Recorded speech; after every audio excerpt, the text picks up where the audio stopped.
Hello, what's up mga katats? Magandang araw sa ating lahat. Meron na naman tayong kunting tips sa araw na to. Share ko lang sa araw na to. Pansin nyo guys, yung sasakyan nyo guys, pawigol-wigol yung manubela. Lalo na pag binibitawan nyo, parang nanginginig-ginig yung manubela. So kasi yung iba guys, nagpapalit agad ng mga bushing. Okay pa naman yung mga bushing, pinapalitan. So try nyo rin i-check guys yung gulong. Gaya nito guys, tingnan nyo guys. Tingnan yung gulong guys ha.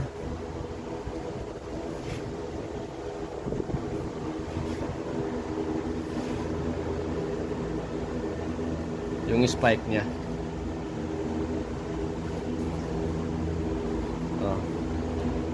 Tingnan nyo guys. Nakikita nyo sa pag-ikot ko. Yan. Ayan. May humps. Parang jowa mo. May humps na malaki. Ikot. Wala. Kabila. Ayun. Laki rin no. Yun. Yun.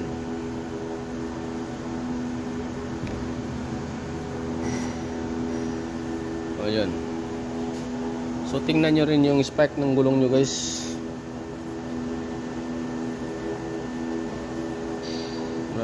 Hindi na pala siya round talaga.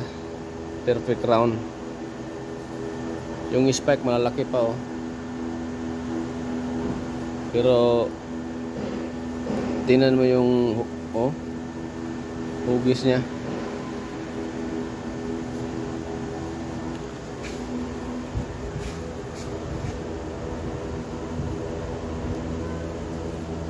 Ito yung mga dahilan guys kung bakit di mo maintindihan kung may vibration, nanginginig yung sasakyan nyo, di mo maintindihan kung parang nagkakalampagan yung dulo ng sasakyan nyo. Tingnan nyo, kita nyo guys oh.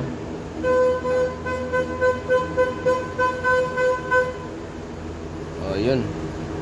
So yan lang guys.